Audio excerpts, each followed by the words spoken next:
Good afternoon, everyone. Thanks for making it back after lunch. I know this is about when the food coma settles in. So welcome to Microeconomics 101. So glad you guys could make it.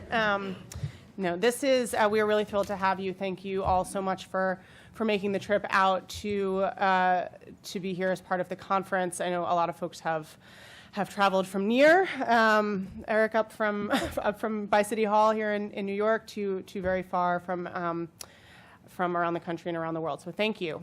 This is Shifting Perspectives, Identifying the Most Vulnerable People. My name is Louisa Aviles. I am the director here at the National Network for the Group Violence Intervention. So I see a lot of familiar faces here who know what that is, but for folks who don't, the Group Violence Intervention is our terminology here at the National Network for the work that we do partnering with cities to intervene in the most serious non-fatal shooting and homicide violence in cities around the country. So it's a framework and a strategy, as our panels and keynote spoke about this earlier. It's not a model so much as it's an operating philosophy and an operating framework. We work with about 24 cities around the country right now, putting that work into practice.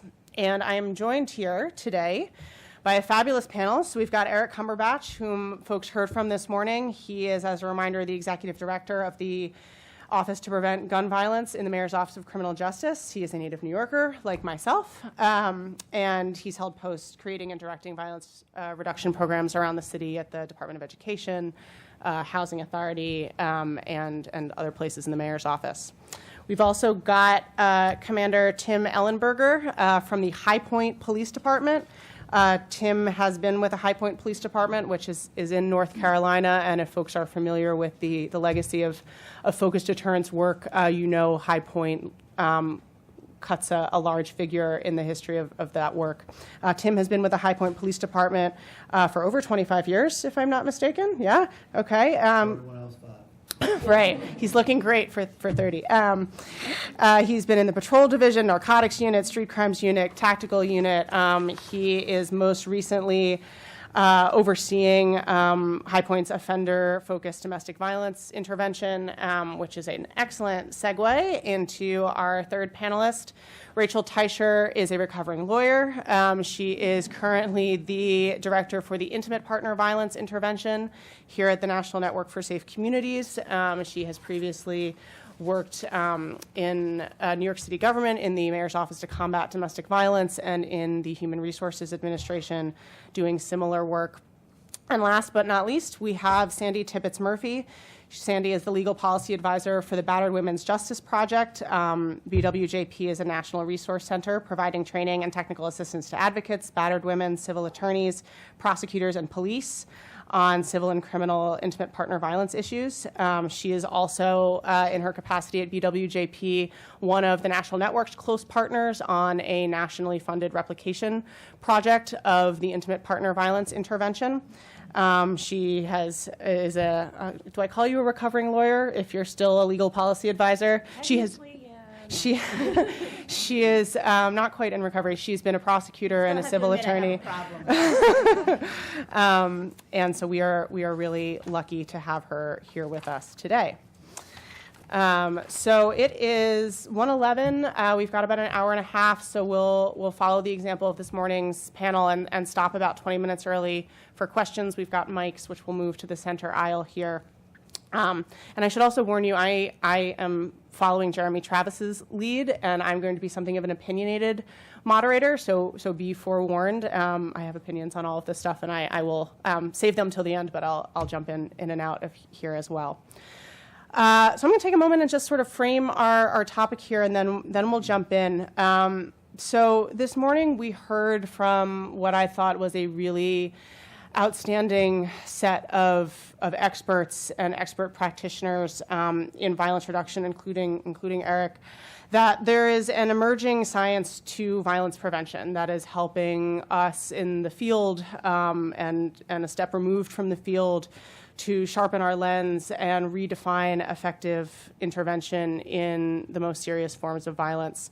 And put simply, we know how to do violence prevention in a way that wasn't true not that long ago, and folks this morning, I think, made that point really eloquently. So at the center of that emerging science are some of the core findings around the facts on the ground that can be marshaled to help us think about effective intervention. We know with increasing certainty that when it comes to the most serious violence in a community, risk and vulnerability aren't evenly distributed.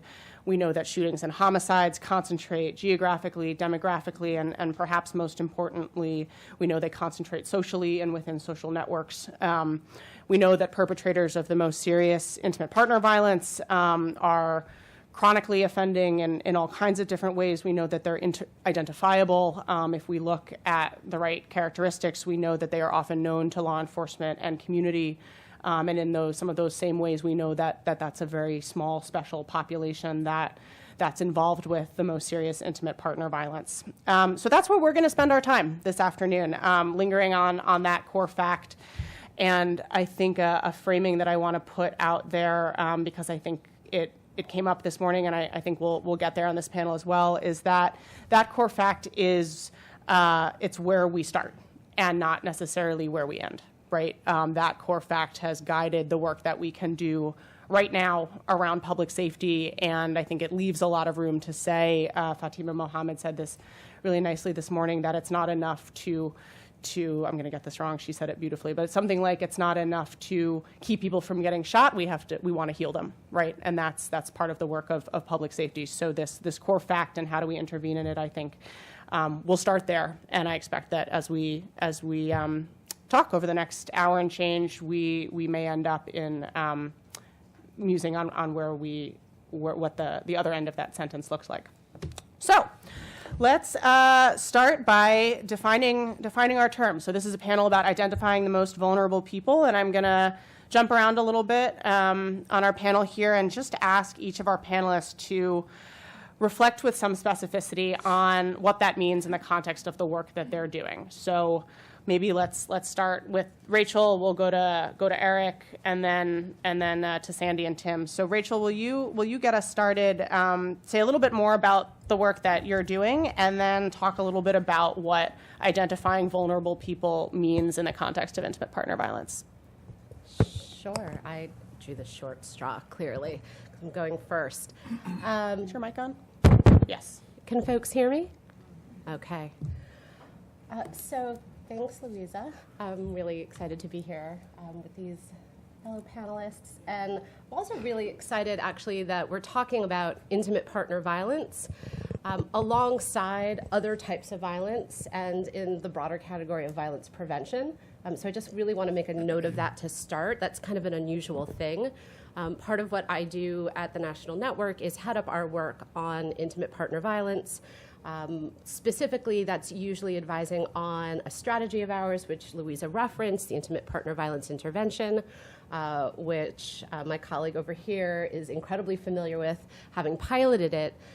And traditionally, when you think about intimate partner violence, I might call it IPV or DV, and I will try to say victim survivor and him, her, but I might wind up being a little gender normative. When we think about IPV, we think vulnerable equals victim, and that is true. And there's a very good reason that we've spent decades focusing on victim safety. But in the context of a panel like this, I think it's interesting to think about how vulnerability, if we're talking about risk and high risk, it isn't just around victimization in the context of intimate partner violence, it's also in the context of offending. And there's sometimes I think we'll get to some corollaries between DV, IPV, and other types of violence.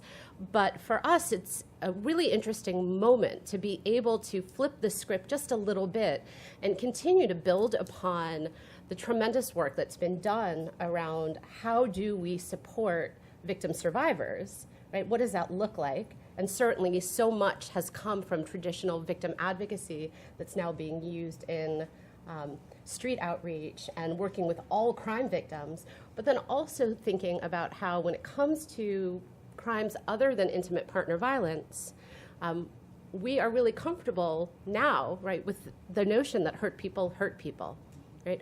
But when we think about it in the context of intimate partner violence, we are not as comfortable with that, right? And so being able to see a little bit more of the nuance and the challenge around what vulnerability and risk looks like, at least from my perspective, is also looking at individuals who will have or could be perpetrating acts of intimate partner violence because they themselves are vulnerable. They're vulnerable for arrest, prosecution, and incarceration. Their families are vulnerable, and we know oftentimes the goal from a victim-survivor perspective is for violence to stop, right? And so if we're going to eventually get back to communities, that's, again, another really big challenge is, how does a community feel about violence, and is it different when it comes to intimate partner violence versus, gun violence?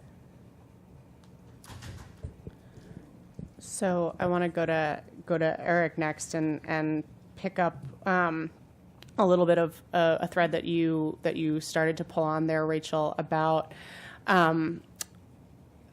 the extent to which recognizing folks as vulnerable or at risk or special in the way that we've been talking about all day, that folks are the folks who are affected by the most serious violence in communities are special in ways that we can put words to. I want to just note that you started to talk about the ways in which communities respond to that sort of concentration and how communities feel about those special folks, and that's part of what can come into the picture when we start to talk about practice. And I know that that's something that I've heard you talk about, Eric, as well, and particularly around when we start thinking about communities being resilient and what communities are looking for when they talk about public safety. So I'll just mentally bookmark that to come back to later. But Eric, same kind of question of what does it mean to be special and vulnerable in this way? Hi, thank you.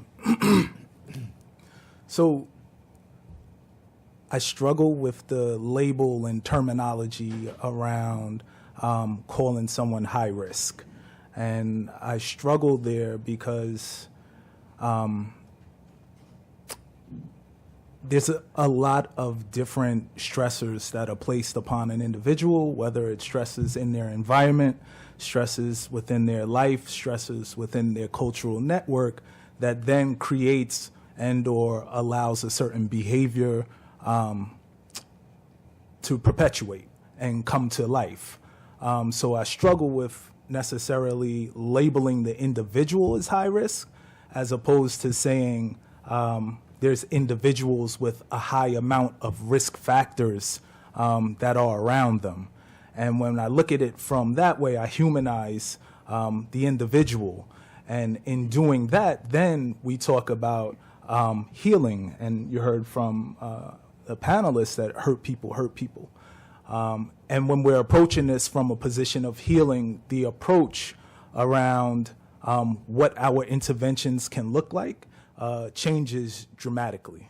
So, I do want to just put forward that the labeling I kind of struggle with.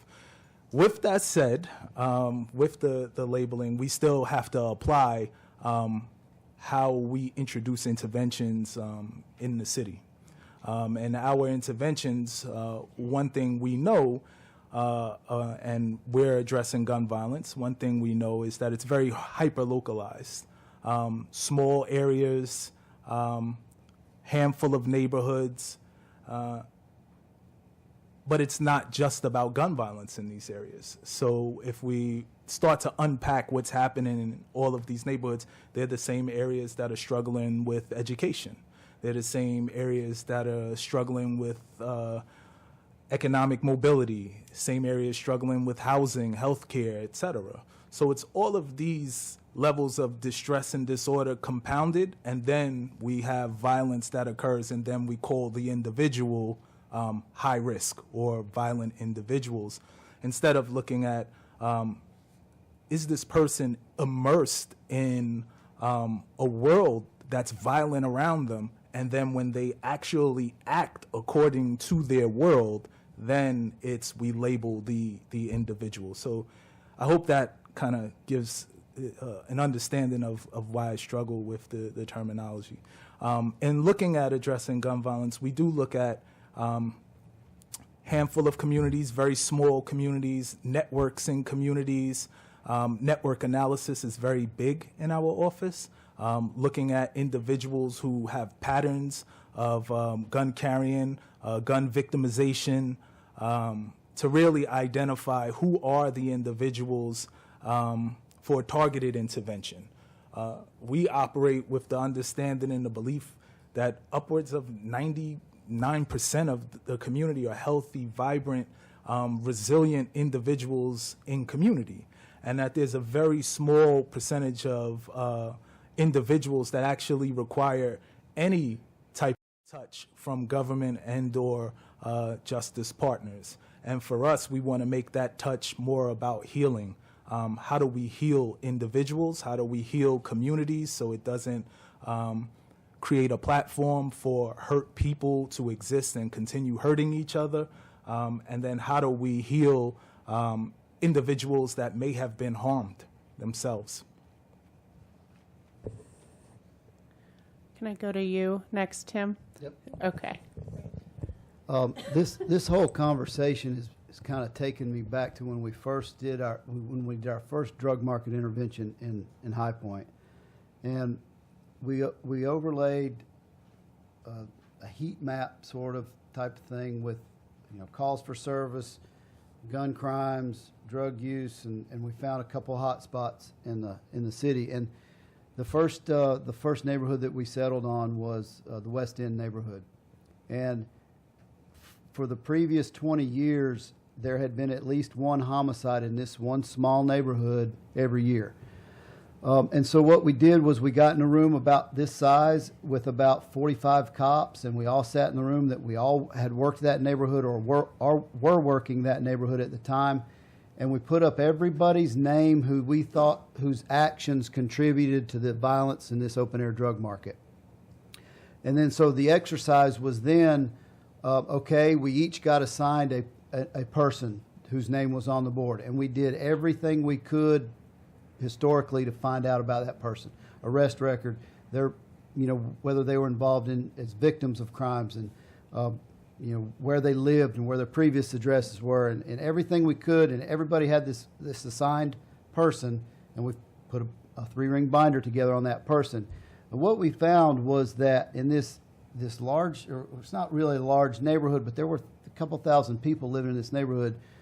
There were 8 people responsible for whose actions were responsible for the rise in violence. Everyone else was kind of caught up in it, and maybe they did have a possession of paraphernalia charge, but they weren't really the ones driving the violence. So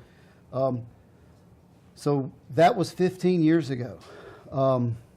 And we did a drug market intervention in that to address the violent crime in that open-air drug market in that neighborhood of West End. And the people that were living there then are many of the same ones that are living there now. We just got that small number of offenders to either change or not. Either one, we'll deal with them either way. But that small number of people whose actions were driving the violent crime in that neighborhood kind of created a whole hot spot on a crime analyst's map for that entire neighborhood. And sometimes that neighborhood gets labeled as that's the West End. I mean, I know people that are 70 years old who still talk about what the West End was back then. But now, in the 15 years since, we've had one homicide there, and it was really just 8 people, the actions of 8 people that was driving that blight in that neighborhood, and everybody else. I mean, the other 32 people whose names we came up with, they were just caught up in that whole atmosphere there and trying to survive and trying to make a living and trying to get through the next day. they weren't really the ones whose actions were driving that crime. So I think it's important that we know, especially if you're like me, in the city I live in, we don't have enough resources to deal with everything as it is. So now that we can focus on the actions of 8 different people, that makes it much more manageable, not just for law enforcement, but for service providers and outreach workers, prosecutors, probation. It makes it that much more efficient for all of us if we can focus on the actions of a small group of people. So that was 15 years ago. Imagine if we let him talk about every year since then. So, Sandi, can you, same kind of question, then I'll cue us up on where I want to go next. But what does, when we think about identifying the most vulnerable people, what does that mean, and how, in the context of your work around violence prevention? Well, our focus has always been, obviously, on intimate partner violence. BWJP was founded back in 1994. We've been doing this work for that long. Sometimes I feel like I actually have been doing this work that long. I'm not like Tim, though.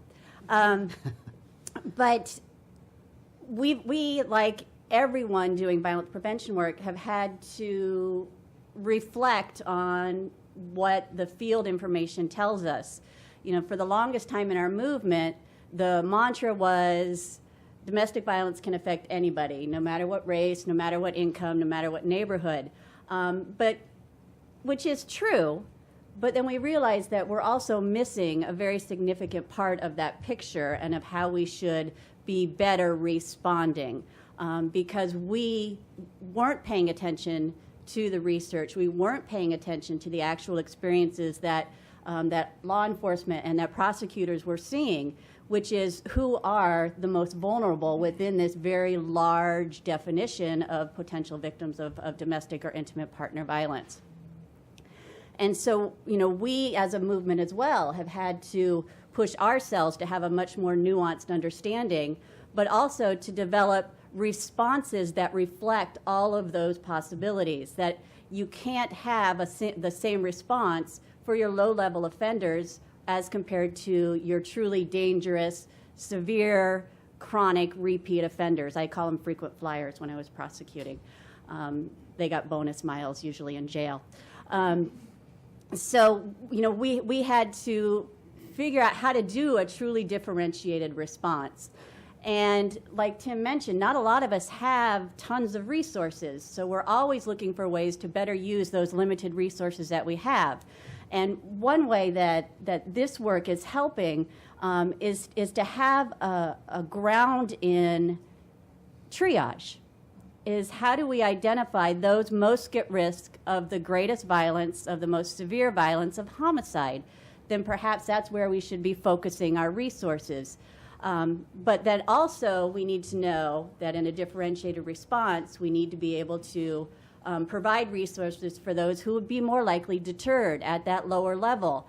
And as Eric mentioned, to have a response that doesn't bring down the heavy hammer of the criminal justice system when it's not needed.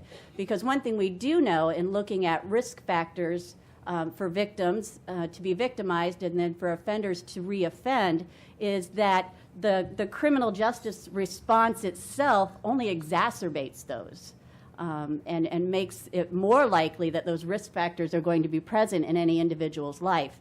And so we want to be careful when we're using that hammer or that heavy dose of medicine. What makes, I think, intimate partner violence work unique is that while there are, and you can point to your frequent flyers, the guys that you see in and out all the time, I had one guy, really, every other month I had a new case with him.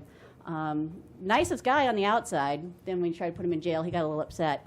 But how do we respond to those guys? Because while we can point to them as being a specific or a smaller number, it's more than 8 people. I mean, this truly is, it's not a hyper-localized event like our gun violence and our group violence is. And so we have to be prepared to look at a larger definition of what this community is.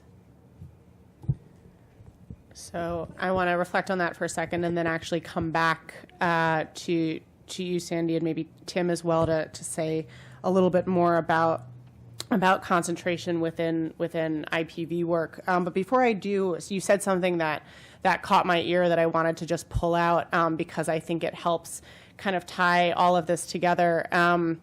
So you said something, Sandi, about how a lot of the work of the of folks working to prevent intimate partner violence and domestic violence has been around emphasizing that this isn't community specific, this can happen to anyone, and kind of confronting some of the stigma around it, which of course makes sense. And it reminds me a little bit of something that one of our close colleagues, Andy Papachristos, who's a professor at Northwestern now, says about homicide and gun violence, which he says it is, if we want to explore the analogy of violence as a disease, right, which is an analogy that makes a lot of sense to a lot of people, it's not the flu, it's HIV, right? You don't get it by being in the same neighborhood as other folks. You don't get it.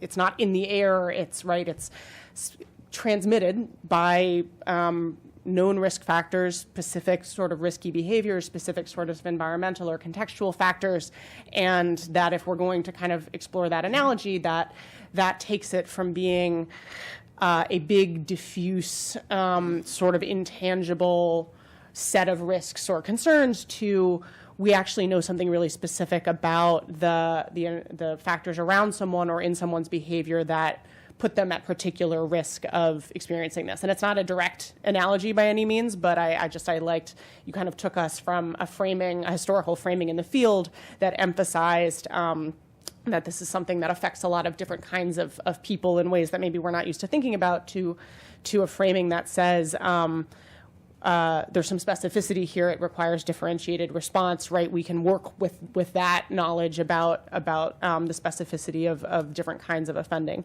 So I like that. I wanted to just pull that out as a thread in common here. I wanted next then also to pick up on something, Eric, you said, which is sort of to acknowledge that this is a panel called Identifying the Most Vulnerable People, and some of what we'll be doing is talking about the ways that violence concentrates and the opportunities that creates in practice. And Eric said, rightly, as far as we have found at the National Network, that typically in a community, when we're talking about gun violence and homicides, we're talking about less than half of 1% of the population. You said 99% plus of a community is fundamentally healthy and resilient when it comes to the most serious violence. They're not participating in it. They're not exposed to it in this really direct way of being directly victimized or allegedly involved in the perpetration of violence. And so that's true nationally as far as the National Network has found. So we are currently working with about 24 cities. We've done on-the-ground frontline analysis with frontline practitioners of the extent to which sort of highly networked folks with a lot of risk factors related to having been shot, having been involved in shootings as a perpetrator or a witness, and how that small, hot population connects to the most serious violence. And it ends up being something like under half of 1% in a city of the total population is connected to and directly affected by something about like half of that city's homicides. So that's what concentration looks like around gun violence and homicides broadly, right? That's how it looks in New York. That's how it's looked in High Point around gun violence and homicide, and that's how it's looked across the country. So we're not talking about the same kind of concentration in the IPV context. So will you, maybe Sandi, you can start, and Rachel or Tim, you can chime in. When we're talking about small special populations, will you just say a little bit more about what that means in an IPV context when we're talking about, we can sometimes shorthand it to like the most serious offenders or the most just locate us a little bit more in the emerging science here. Well, certainly, and I think one of the things when we're talking about intimate partner violence and identifying or locating victims and offenders is that adage of we don't know what we don't know. because less than 50% of victims actually reach out to law enforcement. So there's a lot going on in homes and families that we as practitioners in the system don't see. And so that makes it more difficult to be able to point to intimate partner violence and make an analogy to the gun violence or the group violence, because it's harder to see, it's harder to find, it's harder to identify. But of those victims who do reach out for law enforcement help or to the system for help, if you will, we do know that their cases are more likely to involve more severe violence, more chronic violence. And so if they're reaching out at that point, we know that there are higher risk to be victimized, if you will. And so I think that then gives us a bigger obligation to step in. Historically, though, the problem has been is that we haven't responded well as practitioners. And so, you know, whether we're law enforcement or whether we're prosecutors or judges, I'll leave the defense attorneys out of this, you know, we have made the experience of being a victim and going through the criminal system very, very difficult and not at all friendly. When what research tells us, if we do a better job with that, if we do a better job with engaging with the victims who do reach out to us, they're going to be more likely to see us as a resource. And then the hope is, of course, that, you know, because that does spread, that message spreads, that then more victims are reaching out to us instead of waiting for that more severe violence to happen.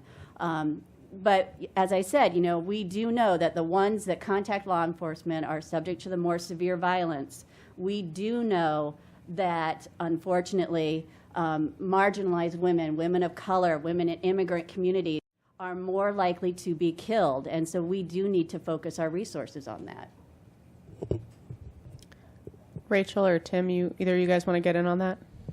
I'll just say, from a law enforcement officer's perspective,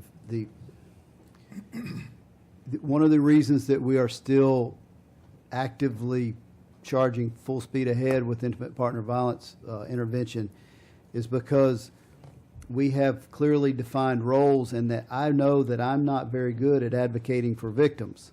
I'm good at documenting the elements of a crime and writing a report and holding the offender accountable and making a good charge.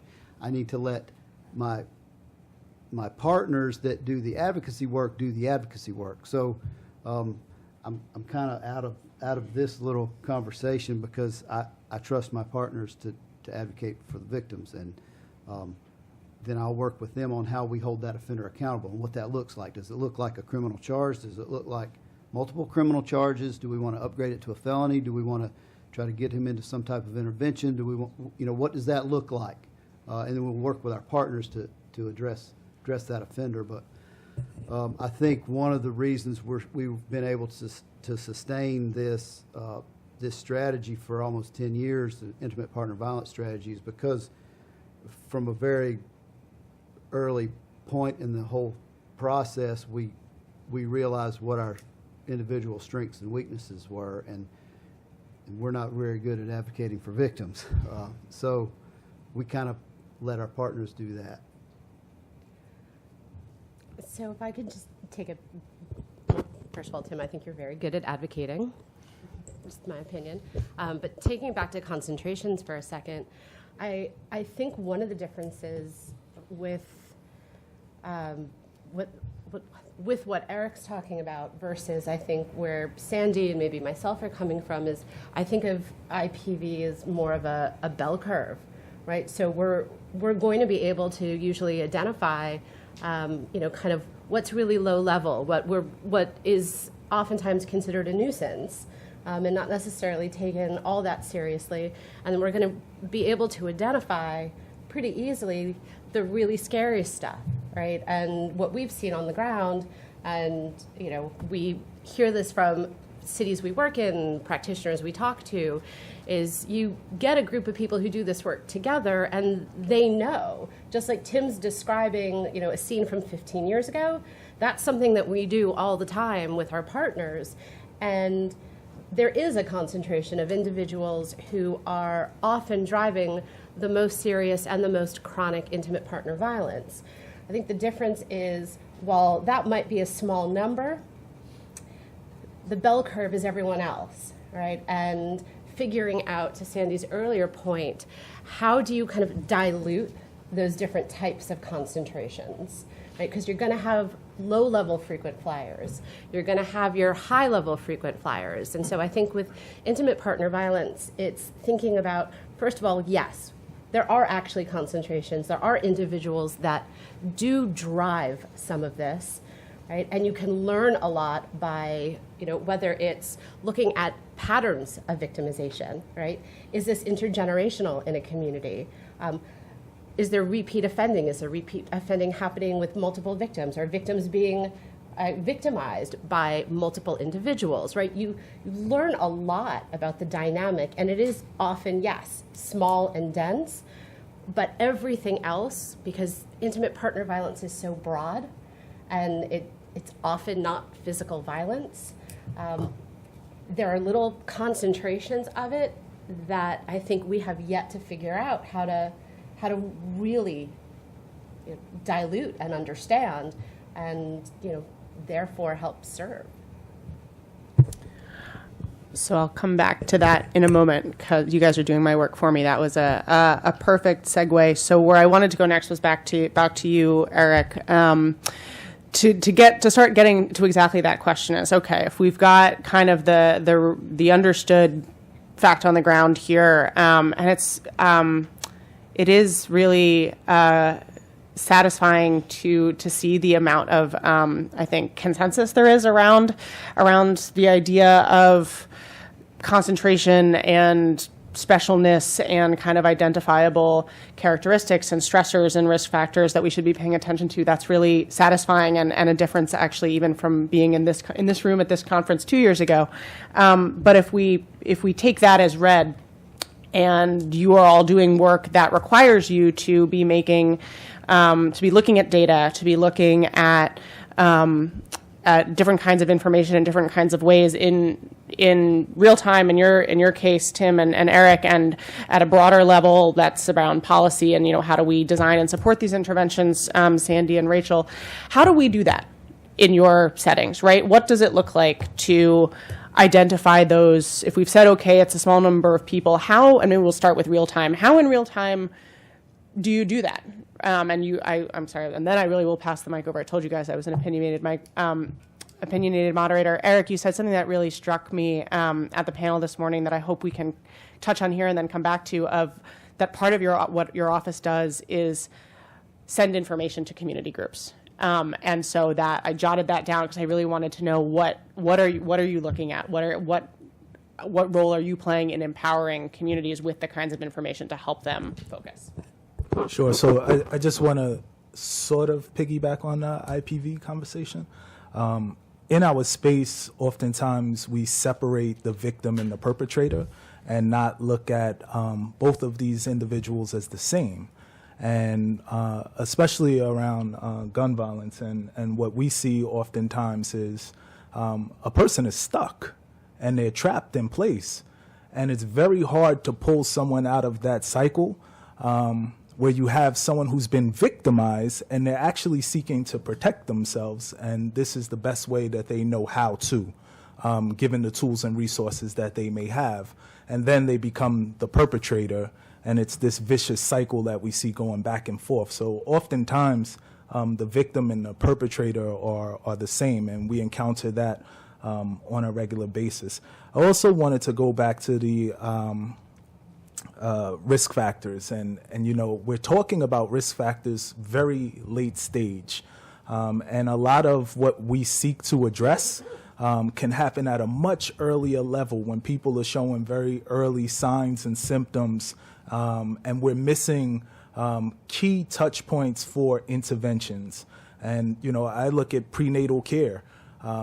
We may be in a community and we're responding to a horrific incident, a traumatic incident, and then I look across and I see a young family and a young person, and I think, what is the trajectory of that same child? They're in this same environment. They have the same conditions. They have the same structure, same neighborhood dynamics. And we almost could forecast and know what's going to happen with that child, but we don't do anything until they're a victim or a perpetrator. So there's all of these opportunities for us to have a deeper engagement. And that goes to the information sharing that we do out of our office. So one of the first things we wanted to do was share shooting information. Oftentimes people say the community doesn't care, it's business as usual, shooting happened, so be it. And it's actually the opposite. And communities do care and they want to do something about it, but they can't if they have no knowledge about what occurred, why did it occur, where did it occur, who are the individuals involved. It's almost top secret. So for us, what we wanted to do was make sure we're putting in the hands of our network of community members in the crisis management system, other key residents, other stakeholders, information on every shooting incident that takes place in New York City. And what we found was this cross-coordination that started to happen. So you can have a shooting in Brooklyn and someone is looking at the last known address of the victim and the victim is from the Bronx. And we have teams saying, I know that guy's block. I know the people who are over there. I'm heading over there to that area to work on how am I going to work with them so they're not retaliating? Or how am I going to work with them to ensure that the family is secure? How am I going to work with his brothers, sisters, and so forth? Then we have teams responding to who we believe may be the perpetrating group and or individuals. So community plays a large role in this if we equip them with knowledge and with data. We also map every shooting that takes place in the city. And the map is incredible, and we make this map available to all our partners because then they can put together their own trends and they could look at patterns that are occurring across the city. So we just came off of Memorial Day weekend, which for most cities is like the unofficial start of gun violence for the summer. And, going into this weekend, we map out 6 years worth of shooting incidents and we plot them and we share that with our partners, and our partners are then able to say, okay, what are the things that we can do in these, and the gentleman from High Point called them hotspots. We call them areas that need healing. What could we do to heal these areas? How could we activate these spaces? How can we insert ourselves in these spaces? So then when we start to look at a deeper analysis where I could say, okay, between Church Ave and East whatever, there's every year for 6 years, there's 5 shootings on this block. How can we activate that block? Then we have community groups saying, I'll do Occupy the Corner. I'll do a peace march. I'll do community intervention with the local crews and gangs that I know. I'll be canvassing the area. But then it's community-led activation. And what we have is this decline that we're seeing where everyone is involved and everyone feels that they are co-producers in public safety, where it's not just a heavy reliance on what can law enforcement do, but it's what are we doing in community. And to Louisa's point, if we're saying that 99.9% of the population is healthy, vibrant, and strong, we need to put our support into empowering them, and 99% of the people can easily change the behavior and prevent what the 0.01% is trying to do in a community. That's very true. One of the things he said struck me. If you have a shooting and his team immediately goes into, okay, who do we know? Where do we need to go? Where do we need, who do we need to put in this particular neighborhood?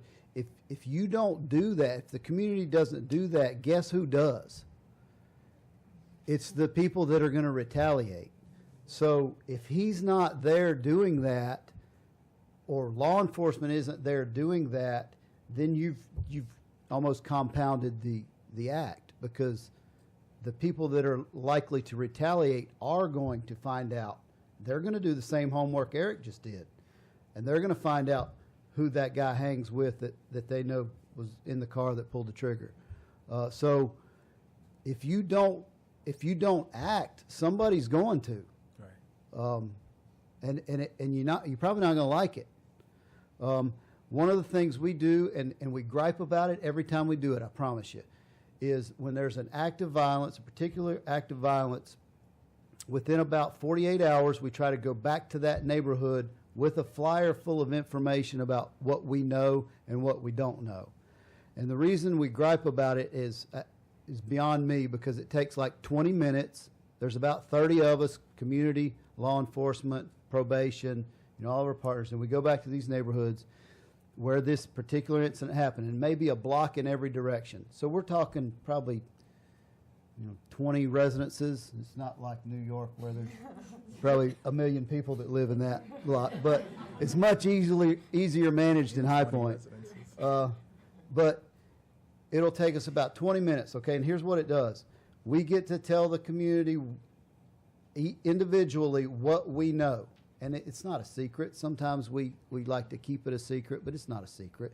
We need to tell them what we know. We also need to tell them what we don't know, okay, so that maybe they can fill that gap for us.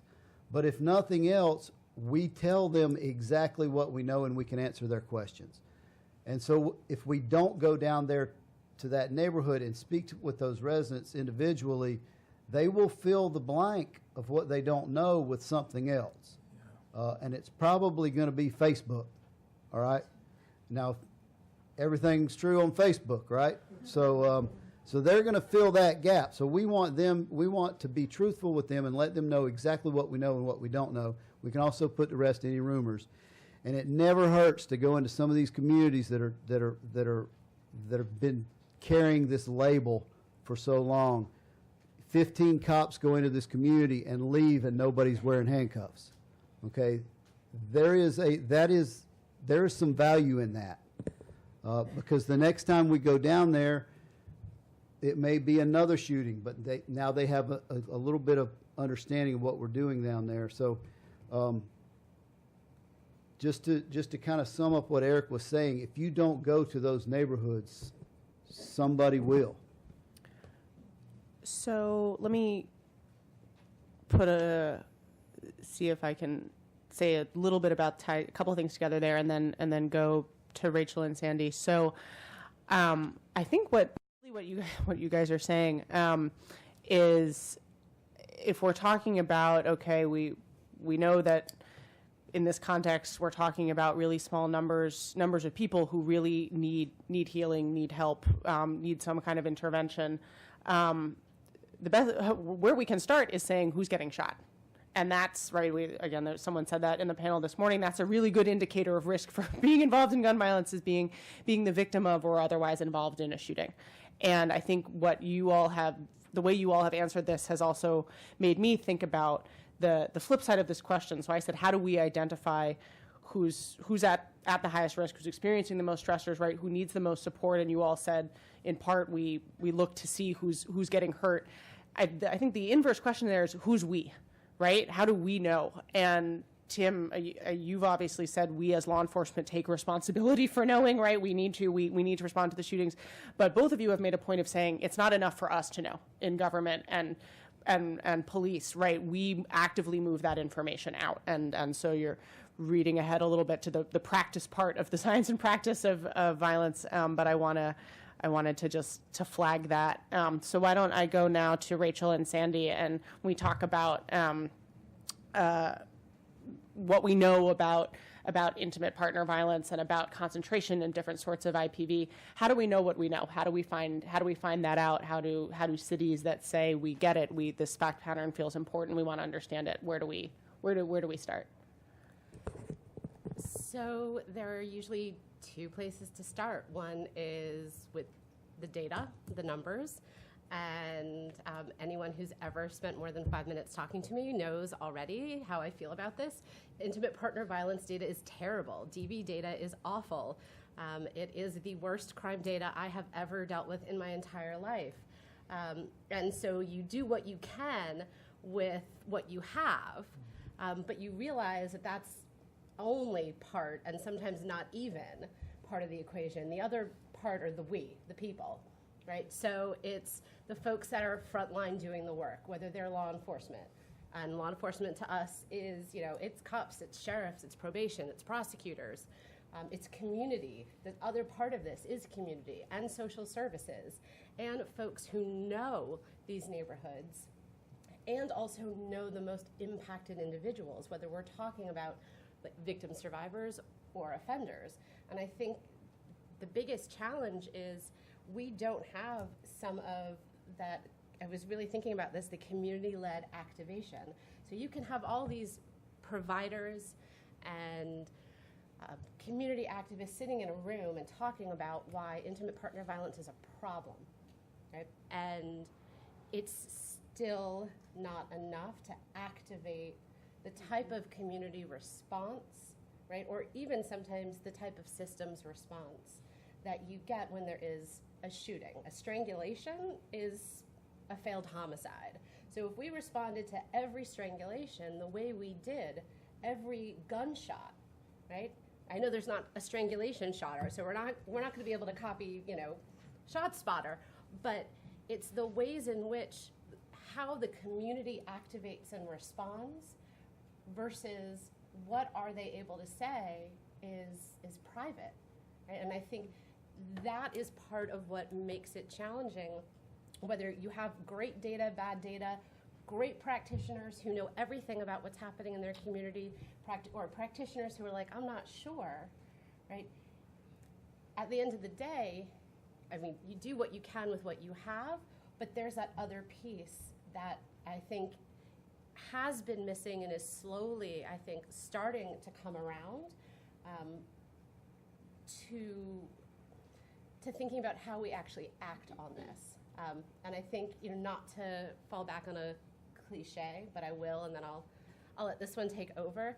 Right? Historically, intimate partner violence, domestic violence is personal, whereas shootings and gun violence feel both personal, right? But also they brand communities, right? Whereas everyone knows, to Sandy's point earlier, DV is happening everywhere. It's only paid attention to in certain communities.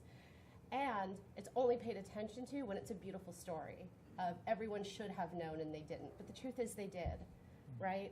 So it has to do with public knowledge versus what is the knowledge that practitioners are able to hold in, and they're able to inch the furniture around the room, as one of our colleagues likes to say. They're able to do what they can with their limited resources and with a lack of community buy-in around a responsibility, right? Around healing, right, and accountability and safety, and I think that's part of what makes it different. And I was actually having many of the same thoughts when both Tim and Eric were talking about the value and the import of community and being able to identify that community and call upon them sort of as the alternative to the system coming in and creating a solution, because we just don't have that in intimate partner violence. It not only has it been more of a personal, behind closed doors event, but there has been so much in the lives of so many people, whether it's religious or cultural or even their individual community, that does not come out and demand an end to intimate partner violence, so much that actually condones intimate partner violence, or at least condones the idea of it's not our business. And so I'm a little jealous, actually, to be able to say, I want to go and have outreach workers, go out. We had a strangulation. Okay, everybody spread out.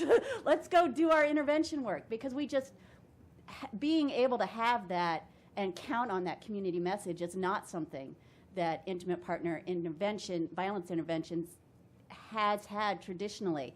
And that's one of the things that I think brings a unique challenge with this new IPV intervention that we're working on with NNSC, is to identify that community voice and who can do that and who can be that. I also think that at risk of perhaps putting my foot in my mouth or elsewhere, I think, yes, the idea that hurt people is hugely valid. And of course, we all know that all of the different factors exacerbate the violence in our communities. The public violence in our communities also exacerbates the private violence in our communities. But in all of my work with offenders, I've never been with a group who is more willing to take on the victim mantle and use it as a way to avoid accountability. And so I think we have to have that caution with our interventions. Yes, there's a lot of issues and a lot of challenges that everybody has as individuals, but we have to make sure that they're not being co-opted as a way to avoid accountability for inflicting violence upon those you love. So a quick reflection on that, and then I'm keeping an eye on the clock here because I know I promised plenty of time for questions, so I will honor that. So we started this sort of part of the conversation with how do we do this? What are the mechanics of identifying small numbers of people? And we started from a place of, we look at the information that's available that connects most directly to someone who's vulnerable to being hurt or being killed or maybe hurting or killing someone else, and looking at the particular incidents. And Eric talked about that from the perspective of the mayor's office. Tim, you talked about it from the perspective of law enforcement. And so within the context of the group violence intervention, I think the single biggest practical breakthrough that we've had in how to make these strategies work more and more effectively is what we call shooting reviews. And I see South Bend in the audience. I saw New Haven earlier. Both of those are examples of cities that are on a regular basis having police-hosted meetings to talk about Detroit is here. They do these too. Every incident of shooting or homicidal violence in their communities. And I think the fact that is a meeting that in all of our experience so far is held by law enforcement, and some of our cities our city partners are experimenting with how do we move then that information out of the police purview into community settings where we can activate these community supports. But those are conversations happening in a law enforcement context. And I think, when we're talking about really small numbers of people, it's obviously worth giving voice to that. What we're doing is creating opportunities to intervene. And there are going to be times when that intervention means arrest or formal legal accountability. And David said earlier today, the common space that these strategies occupy is that everyone, including law enforcement, wants to do less of that stuff.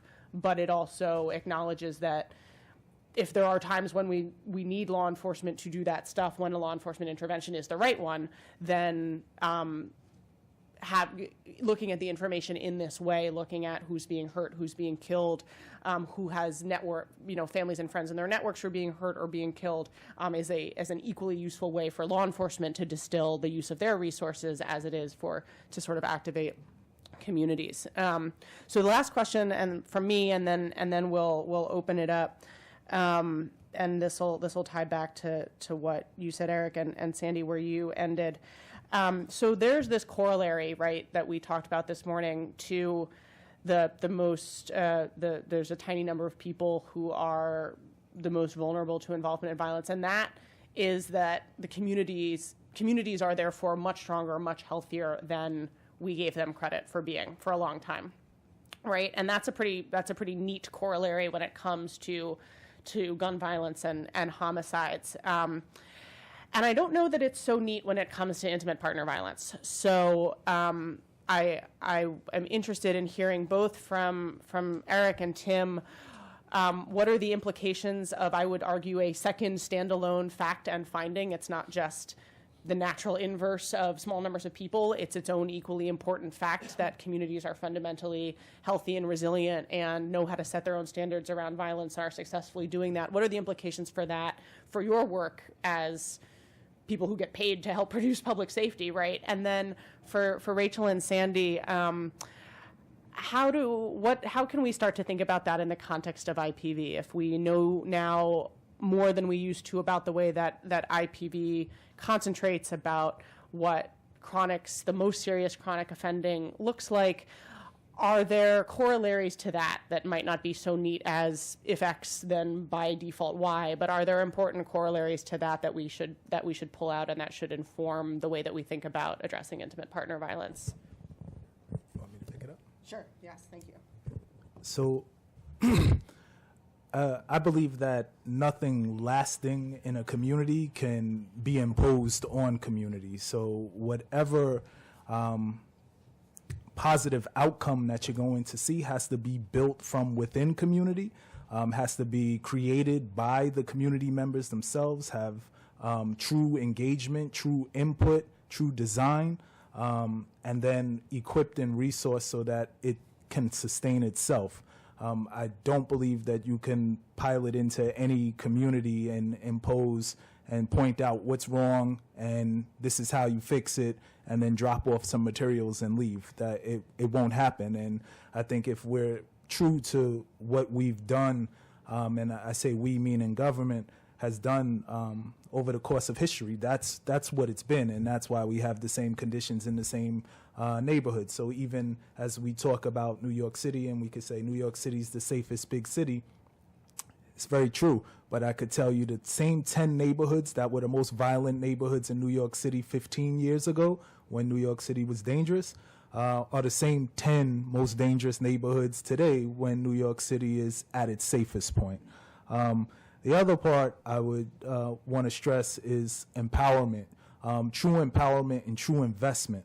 And when you empower community to elevate themselves and become the leadership and invest in that leadership, then you have true culture change. And all of this is really about culture. And if we can create and instill a network that allows for cultural change to be supported, developed and instilled from within, then we would have healthy and vibrant neighborhoods. And in healthy and vibrant neighborhoods, we don't have high rates of shootings. What he said. That's my line. I think it's important, and again, Eric has said this, I think it's important to, as law enforcement, to recognize that the community is not the alternative to law enforcement. Right. Law enforcement is the alternative to community. Right. They will let us know when something has happened that they're not comfortable with and they want us to do something about. We should also listen to them when they say, this is what we want it to look like. So that's just my opinion, that we really need to, as law enforcement, really need to recognize that we are the alternative to community, not necessarily, or not the opposite. Right. So, again, what Eric said. I'm stealing that, Tim. I'll cite it, but I'm stealing it. Wow, this is a tough act to follow. So, yeah, what Eric said. Except I kind of want to flip it a little bit, right? I think taking the really long way around, culture change is so important when it comes to IPV, and thinking about community and coordinated responses, that's something that's been happening in the movement for decades. And it was spearheaded by community, by grassroots activists who were the ones that were getting calls in the middle of the night when someone needed to seek shelter. So this is something that's essentially homegrown. And then, we're not going to do a dissertation on this right now, right? There are lots of very, very good and important reasons why there is a criminal justice system that focuses on these acts and these crimes. But we have this disconnect still. So we have these coordinated community responses, and they are doing everything they can, right? They're coming out in full force every day, every week, not to a neighborhood, but they're trying to figure out who are the people that are most at risk and who do we have to protect. And they've gotten better and better at it. The challenge is, despite the great work that we all do, focusing on whether she is safe, right? We're not paying any attention to him, right? And is he safe? What does that mean, right? So is he going to run the risk of getting rearrested, right? Prosecuted, incarcerated, right? What is that going to do to this family? What is it going to do to this victim, right? What is that victim's story around how they feel about this? And it becomes that much more complicated, right? So that's where I think we start to fracture a little bit, because we can put all of our resources into our victims, and we should, right? But we're not going to stop the victimizing. We're not going to stop the offending unless we pay attention to the folks that are actually committing these acts and in good faith, right? Trying to engage and say, you know, as Tim said earlier, you've got a choice, right? So you don't have to get help. That's okay. You should stop, because if you don't stop, this is what's going to happen, right? And that's where, again, law enforcement and community can support whatever they have to do, right, to hold someone accountable, which actually then, and this is a whole other panel, gets to deterrence, right? So if community starts to see the ways in which they work with law enforcement, right, and they have a role in accountability that helps people stop, right? It shows them that there is a way to shift behavior, there is a culture change. So yeah, what Eric said.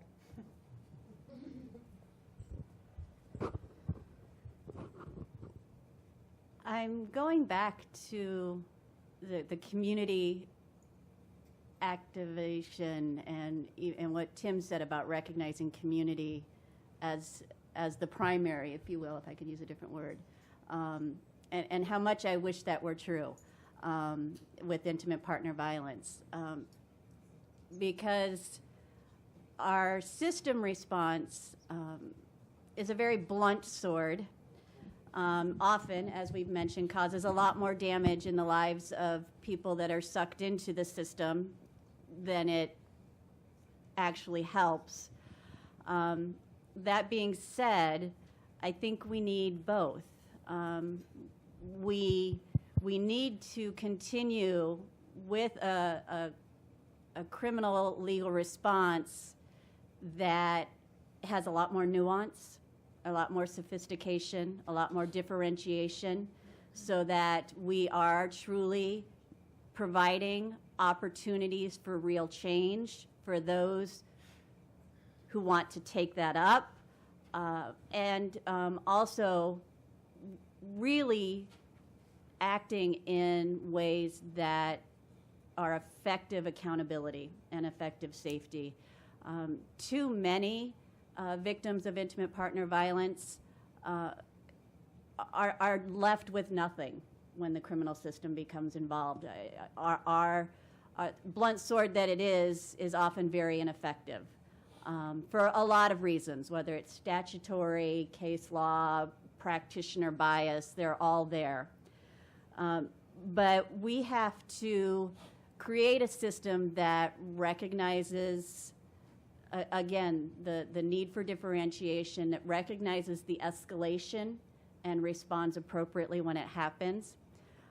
I also think that from the grassroots sort of community perspective, I'd like us all as communities to sort of take a page from what our advocates in this world have been doing forever, which is working at all of the intersections where victims come to contact with different people, whether it's prenatal care, whether it's at school, whether it's preschool, whether it's going down to TANF and getting on public assistance, but recognizing that all of those are opportunities for intervention and for information and for safety, and that we as community members would be more supportive of victims and their desire for safety, as opposed to worrying about protecting offenders so much.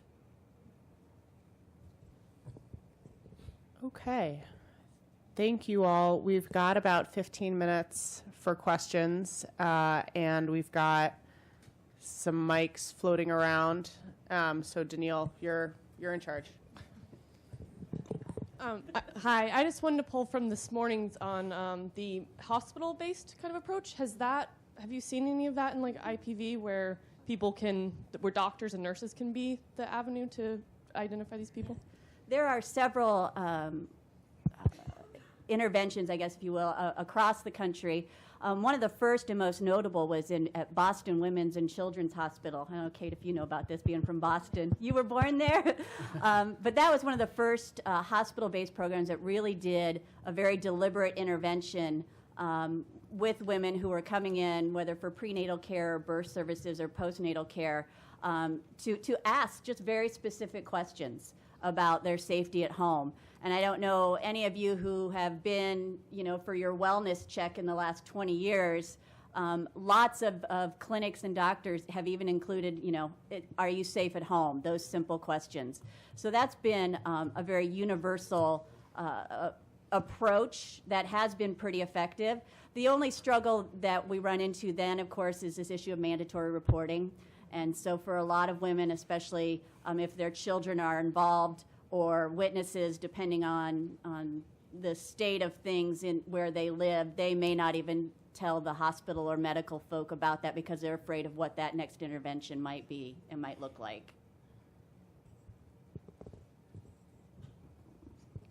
Hi, I'm Emily Hayna. I'm a police officer in Alton, Illinois. It's okay. I know, I'm like, but I'm one of the new IPVI sites, and we are all in on that, and I actually have a lot of information that I've gotten from y'all, and am excited to learn more. But my question today is for you, Eric, and you, Tim. I love what you're saying about having your community activation and all of that. In our community, we're significantly smaller than both of your communities. We have 25,000 people on a good day. And the willing versus the credible in the affected communities. How do you find the credible and get them to become the willing to be part of your community activation? Because the people that we have that are willing don't have a great impact whenever we have those incidents that occur. So I'll do my best to answer. It's a tough question. I just came back not too long ago from South Bend, Indiana. So small place is like that was the smallest place I've ever been to. Oh, come to Iowa, honey. But I saw it as an organizer's dream, and the people there, the network was so strong already because it was so small. So people knew the past histories of different disputes, different ongoing beefs.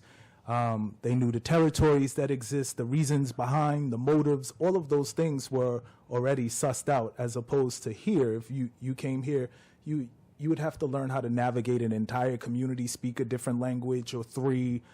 It would be a completely different struggle. So I think the close-knit community actually helps you. And then in terms of credibility, it depends on credibility in doing what, because everyone is credible in their own sense, and it's how do you identify those individuals and task them with the need and or desire that you have. So how do you find the individual who might be credible amongst a network that's engaged in violence? How do you find the individual who's credible in city government that can move things forward that other people can't? How do you find who at the agency levels is that mid-manager credibility person that has that fire and they want to burn? So I think for clarification, I'm meaning in that violent crime situation, because we've had an uptick in the last couple of years in violent crime.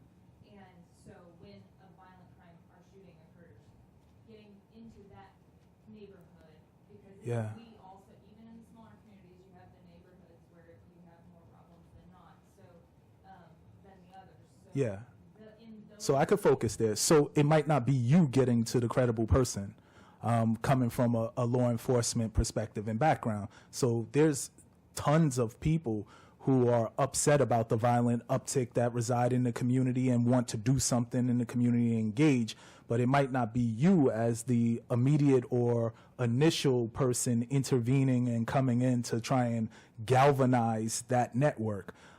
Sometimes it's tapping other individuals who are already credible amongst those individuals to then bring consensus that you can then join and be part of. I would just say persistence too. Don't expect an entire community to trust you just because you tell them they can trust you. So little acts over long periods of time will go a long way, and before long you'll have. And you don't need all 30,000 people.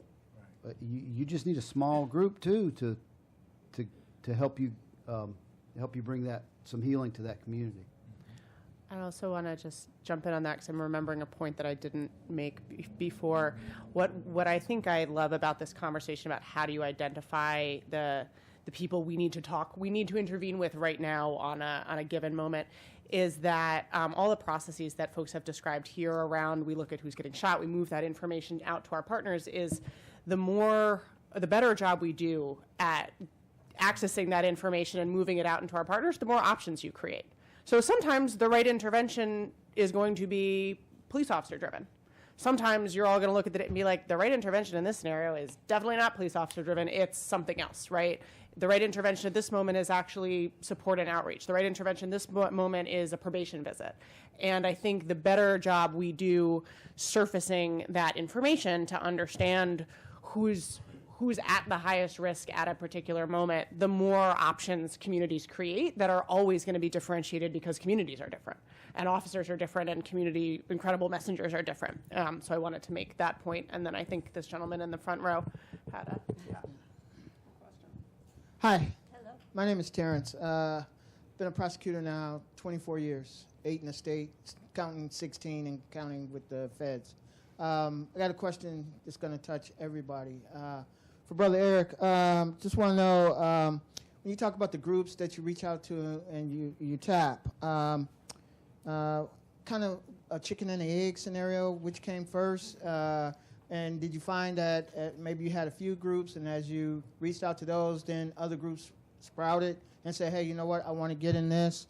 And let me just address everybody, and then everybody can answer. And then when you reach out to those groups, to the officer, like even in High Point, one of the things we have, I'm in Detroit, and one of the things we have is this big no snitching scenario. And so sometimes that creates a big issue for us. And I know you talked about in High Point sometimes sharing information, and that just kind of, made me gasp a little bit because we're kind of leery about sharing information because sometimes the perpetrator will go back and that information gets to them, and so they know who might be able to give up the information that would lead to them, and so they might go and try and remedy it themselves by taking that person out. So how much information are you sharing? And to the ladies, I used to be, when I first started off in prosecution in the state, a domestic violence prosecutor. One of the things I noticed, and I want to know how you guys are dealing with it, is that I found that, when the situation just happened, the pain is intense and recent. But by the time a couple months come and go, and you're getting ready for pretrial and trial, well, that pain is no longer intense and recent, and that's the economic provider. That's the breadwinner. How are you guys, combating that in order to still be able to not only get them involved, but to get services to them, and maybe even if push come to shove, prosecute the perpetrator? Thank you. I don't know how you got 4 questions. No one stopped. They let you have it. I've never seen that. I'll do my best to answer. The individuals that make up the organizations that we work with have been doing this work without recognition, without pay, without resources, probably for a majority of their life. So I don't want to create the imagery that this just came because government had a great idea. These are people that are vested in their neighborhoods, vested in seeing young people grow and have healthy lives. So that they're the advocates in New York City. And then we also have fierce advocacy from our city council members and great political will from the mayor himself. And what we've been able to build is what we call a crisis management system, which is about 60 organizations that form a network in New York City across the 5 boroughs, and they're all funded through my office. Follow the link.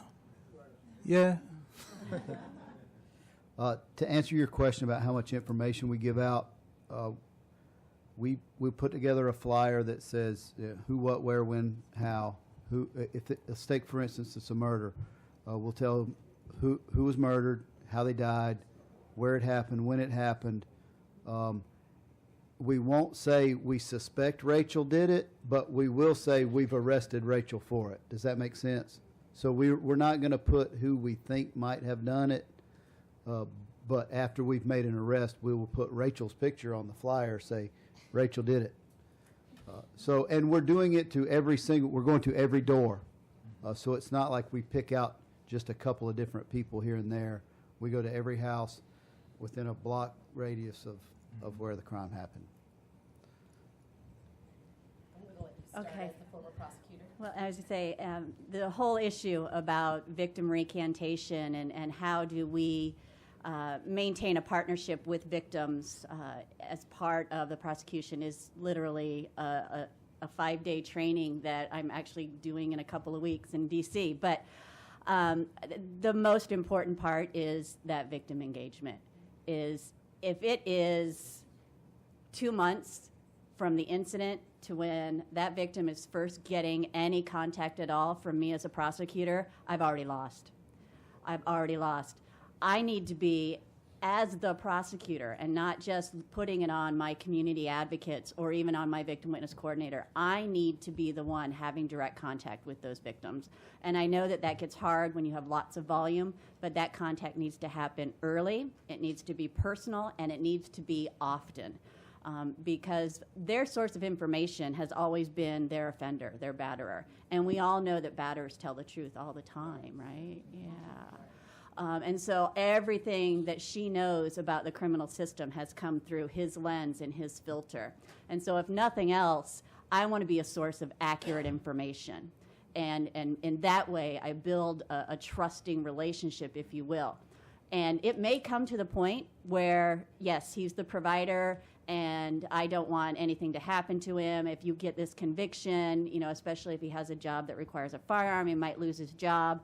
And then we have to have a conversation about everything I know about this case and this offender and what this violence tells me. It puts you at risk, and I want you to talk to me about your life and what it means. And let's see if we can find a point that addresses your safety issues as well as the accountability that's needed. We may have to agree to disagree because, as Tim mentioned, as a prosecutor, I have a certain role to play.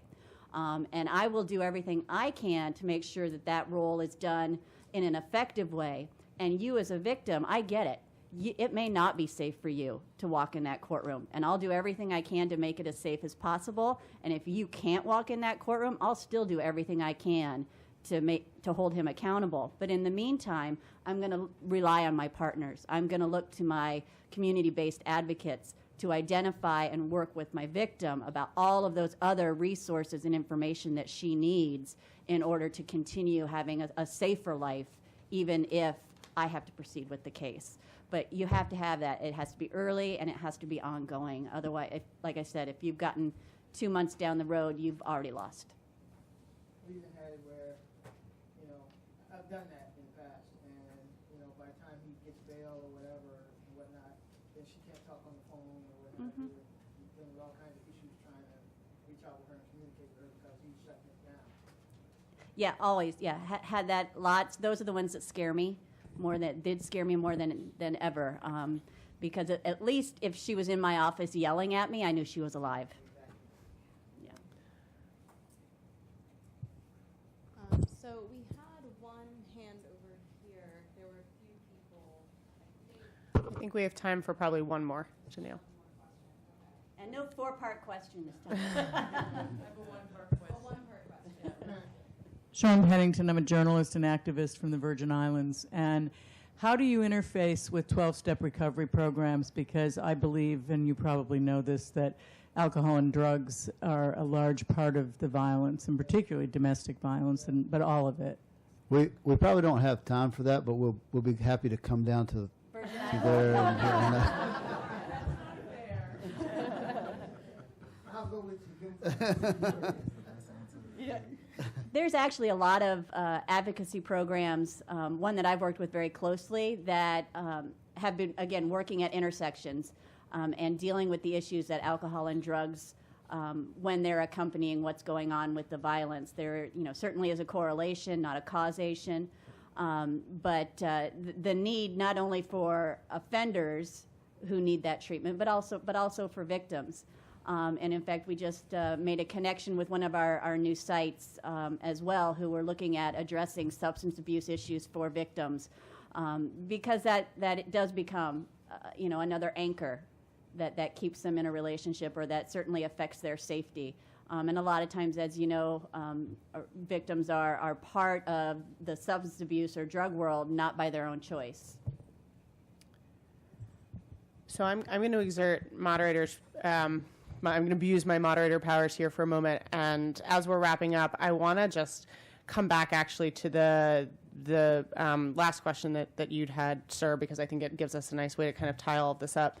So one of you guys were having a little back and forth about, what's the role of the prosecutor and accountability, and where does that fit into these frameworks? And I want to come back again, at risk of sounding like a broken record, to what I think we've heard from everybody about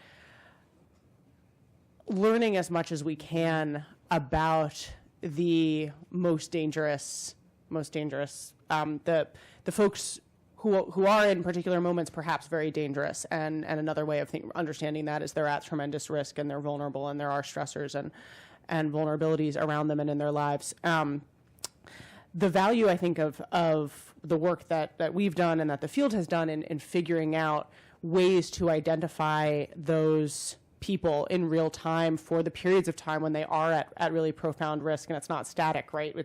It ebbs and flows depending on what's happening in your network and the factors around you, is again that it creates options. So I won't speak to the intimate partner violence scenario, but I think a parallel when we're talking about homicides and gun violence more broadly is that it happens all the time in communities that law enforcement and prosecutors know exactly who did it, and victims don't want to testify for all kinds of reasons that are entirely rational a lot of the time, right? Sometimes they're maybe not, but sometimes they're entirely rational and have to do with safety.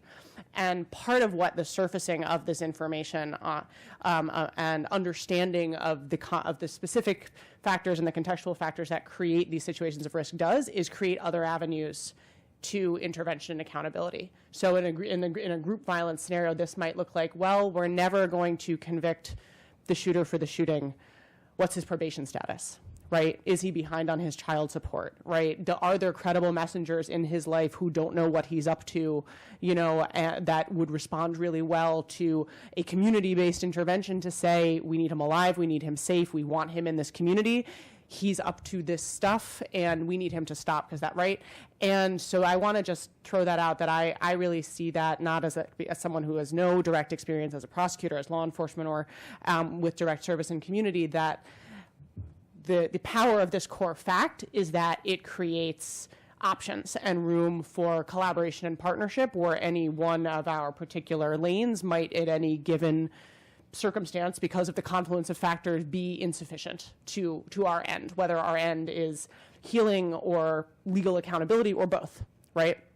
So I'm exerting my privilege there, wrapping us up. Thank you guys so much. We are honored to have our panelists and honored to have you all here. Thank you.